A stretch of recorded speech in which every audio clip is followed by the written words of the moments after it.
Bollywood star heroine Alia Bhatt తన cinema ఎంపికలపై కీలక వ్యాఖ్యలు చేశారు.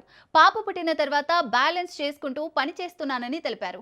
ఒక్క ప్రాజెక్టు మాత్రమే చేస్తానని స్పష్టం చేశారు. ప్రస్తుతం ఆల్ఫా, లవ్ అండ్ వార్ చిత్రాల్లో నటిస్తోంది. స్టూడెంట్ ఆఫ్ ది ఇయర్ తో ఎంట్రీ ఇచ్చి త్వరగానే స్టార్ హీరోయిన్ గా ఎదిగిన ఆలియా భట్ చివరగా జిగ్రాలో కనిపించింది. 2025లో ఒక్క సినిమా కూడా చేయలేదు. ప్రస్తుతం ఆల్ఫా, లవ్ అండ్ వార్ చిత్రాల్లో బిజీగా ఉన్నారు. హార్ట్ ఆఫ్ స్టోన్ హాలీవుడ్ చిత్రంలో నటించినప్పటికీ అందులో స్టంట్ సీన్లు తక్కువే ఉన్నాయని చెప్పారు.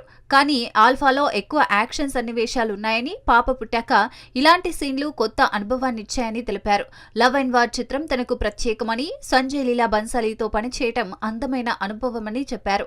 ఎప్పుడూ అలసట అనిపించలేదని, సెట్లో చాలా నేర్చుకున్నానని వెల్లడించారు. గంగూబాయ్ కతియావాడి సమయంలో ఖాళీ మైండ్తో వెళ్లి పరిశీలించాలని నేర్చుకున్నానని చెప్పారు. ఒకేసారి ఎక్కువ సినిమాలు చేయాలని లేదని, ఒక్క ప్రాజెక్టులోనే లీనమవ్వాలని భావిస్తున్నానని తెలిపారు. కూతురు రాహాను చూసుకుంటూ తన సినిమాలో మాత్రమే దృష్టి పెడతానని చెప్పారు. ప్రస్తుతం తన పనిని ఆస్వాదిస్తున్నానని వ్యాఖ్యానించారు.